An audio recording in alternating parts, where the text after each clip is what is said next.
Welcome to all purpose channel. ఈ వీడియోలో మనం 6వ తరగతి తెలుగు పాఠ్య పుస్తకంలో నుండి 11వ పాఠ్యాంశం డూ బసవన్న ఈ పాఠ్యాంశానికి సంబంధించినటువంటి భాషాంశాలు, వ్యాకరణాంశాలు చూద్దాం.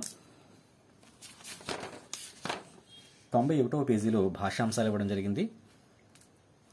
గీత గీసిన పదాలకు అర్థాలు రాసి వాటితో సొంత వాక్యాలు రాయమన్నాడు. ఉదాహరణగా ఇక్కడ ఇచ్చాడు మకాం నివాసం, దీనికి సొంత వాక్యం రాశాడు. ఇక్కడ 1లో ఆప్యాయం అని ఇచ్చాడు, దానికి అర్థం వాత్సల్యం.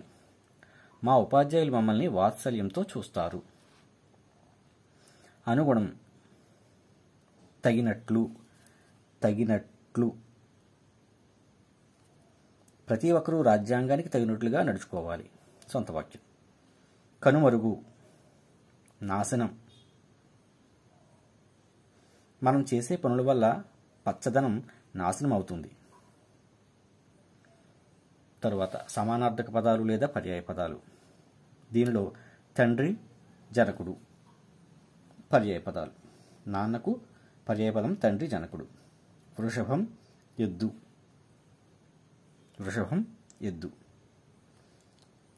బసవయ్య అనే పదానికి వృషభము, ఎద్దు అనేవి పర్యాయ పదాలు.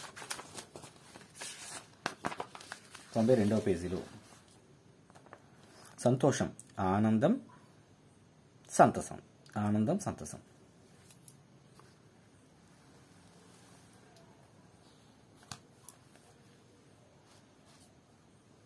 కింది పదబంధాలకు విశేషార్థాలు చదవండి, వాటితో సొంత వాక్యాలు రాయండి అని చెప్పాడు.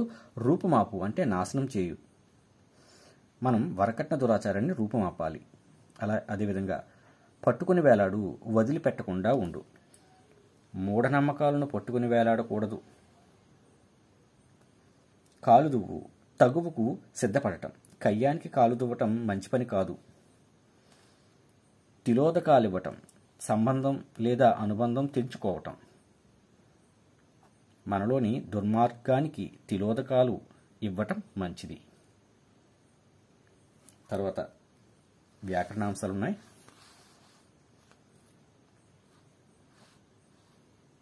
గుణసంధి గురించి ఇక్కడ వివరించడం జరిగింది.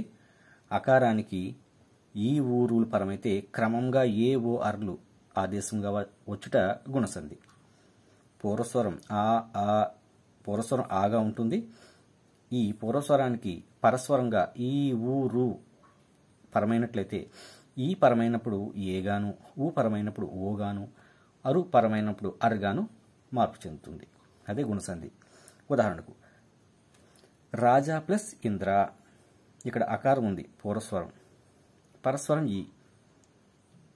ఈ కలిస్తే ఏగా మారాలి, ఏగా మారింది. రాజేంద్ర ఏకారం వచ్చింది ఇక్కడ.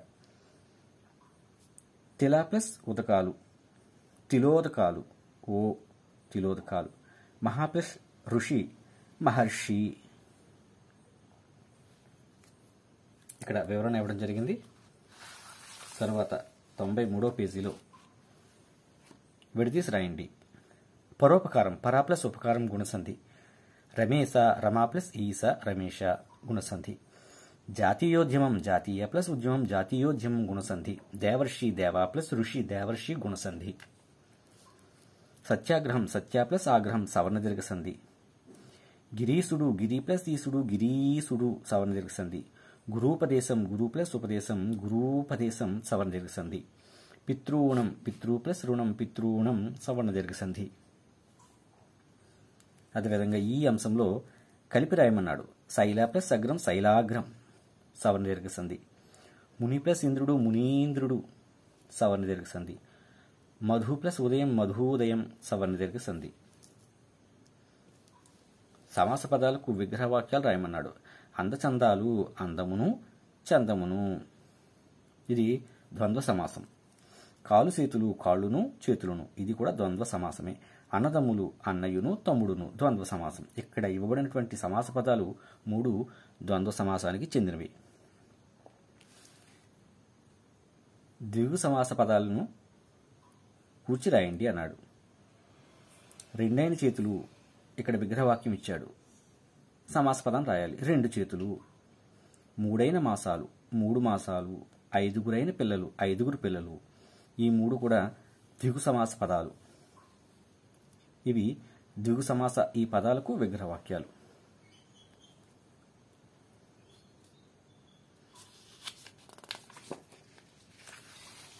తొంభై 4వ పేజీలో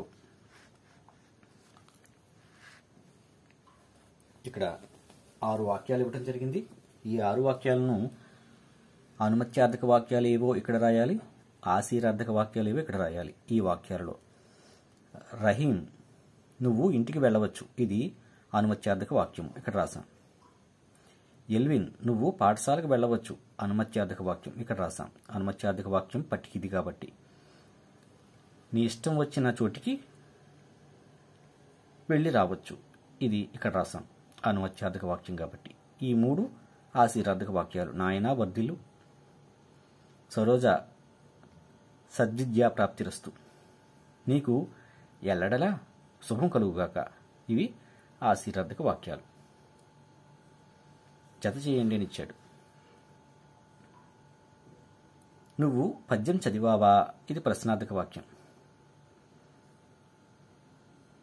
ఈ బ్రాకెట్లు ఇక్కడ ఉండాలి,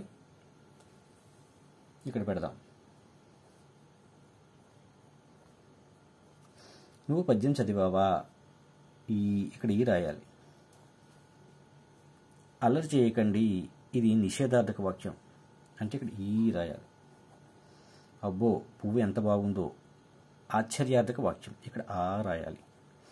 సుభాష్ నీకు శ్రేయస్సు కలుగాక, ఆశీర్వార్థక వాక్యం, ఇక్కడ ఆ రాయాలి. ఇది ఈ పాఠ్యాంశానికి సంబంధించినటువంటి వ్యాకరణాంశాలు, భాషాంశాలు. ఈ వీడియో నచ్చినట్లయితే ప్లీజ్ సబ్స్క్రైబ్ అవర్ ఛానల్. మీ స్నేహితులకు షేర్ చేయండి. తప్పనిసరిగా లైక్ చేయడం మాత్రం మర్చిపోవద్దు. Thank you.